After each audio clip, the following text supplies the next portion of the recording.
subscribe and press the bell icon for new updates. दोस्तों जय मसीह की। कल दानियेल की पुस्तक से आपको बताया कैसे दानियेल सद्रक मेशक अबेदनगो को बंदी बनाकर नबूकदनेस्सर बेबीलोन को ले जाता है। दोस्तों ये भले ही बंदी थे, भले ही दूसरे सिटी में थे, दूसरे के अधीन थे, लेकिन चारों ने प्रार्थना करना नहीं छोड़ा। आज के भाग में आपको बताएंगे कैसे परमेश्वर इन चारों के द्वारा एक बड़ी बेदारी को लेकर बेबीलोन सिटी में आते हैं, जो कि बेबीलोन मूर्तियों का देश था, तारागणों और चंद्रमा और सूर्य की आराधना और स्तुति करने वाला था। कैसे परमेश्वर ने वहाँ पर अपने आप को प्रकट किया। दोस्तों दोस्तों ने नबूकदनेस्सर के स्वप्न में जाकर एक ऐसा स्वप्न उसके अंदर डाला कि जिससे राजा की रातों की नींद उड़ गई। दोस्तों उसे समझ नहीं आ रहा था इस सपने का अर्थ क्या है। दोस्तों उसने अपने राज्य के सारे तंत्री और सारे टोन्हे, कासदी और ज्योतिषियों को बुलाया और कहा वे राजा के सपने का अर्थ बताएं। यहाँ तक राजा ने कहा कि अर्थ तो बताओगे, लेकिन मेरा सपना भी तुम ही बताओगे, तभी मैं जानूंगा तुमने मेरे सपने का ठीक फल बताया।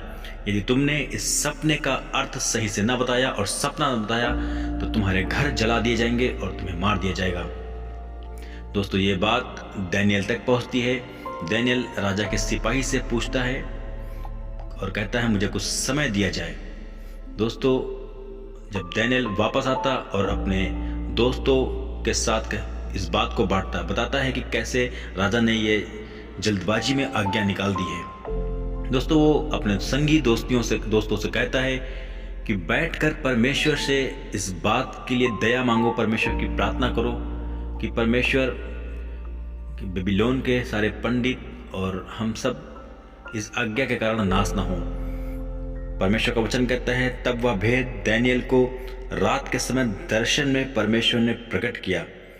लेकिन दोस्तों इससे पहले राजा अपने देश के कसादियों की भाषा को ज्ञान रखने वाले तंत्री, टोन्हे और ज्योतिषों से पूछता है कि तुम मेरे सपना और सपने का अर्थ बताओ। वहाँ पर उसके सारे तंत्री और ज्योतिषी कहते हैं इस पृथ्वी पर ऐसा कोई मनुष्य नहीं है जो तेरे सपने को, तेरे मन की बात को बता सके, और ना कोई इस तुझसे पहले ऐसा कोई राजा हुआ जो ऐसी बातें कहे। दोस्तों यही अनोखी बात थी जब परमेश्वर राजा के सपने में होकर राजा को हिला देते हैं, उसकी नींद तक हिल जाती है।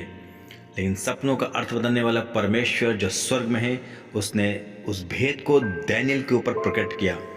जैसे ही दानियेल ने राजा के सपने का अर्थ बताया, दोस्तों दूसरे अध्याय के 46 पद में लिखा है इतना सुनकर नबूकदनेस्सर राजा ने मुंह के बल गिरकर दानियेल को दंडवत किया और कहा तेरा परमेश्वर सब ईश्वरों का ईश्वर है और राजाओं का राजा है। वही सब भेदों का प्रकट करने वाला और स्वप्न को बताने वाला है।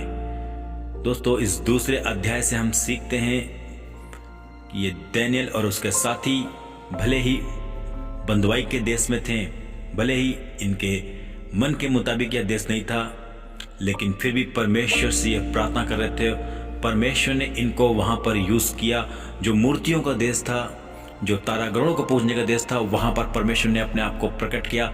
दोस्तों परमेश्वर जहाँ भी आपको ले जाए आप उसके संग संग उसकी मर्जी में चलें। परमेश्वर जहाँ कहीं भी आपको रखेगा परमेश्वर वहीं से आपको सामर्थ देगा। जिस प्रकार दानियेल को बेबीलोन का प्रधान बना दिया, जितने भी ज्योतिषी थे, जितने भी मंत्री थे, सबके ऊपर प्रधान बना दिया।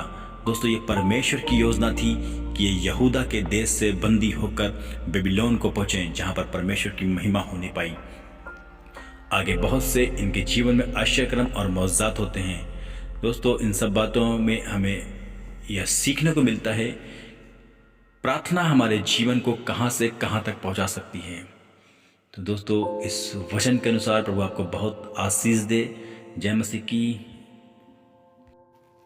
आमीन। परमेश्वर आपको बहुत आशीष दे। यदि आप मेरे चैनल पर नए हैं तो ज़रूर से मेरे चैनल को सब्सक्राइब करें। प्रभु आपको बहुत आशीष दे।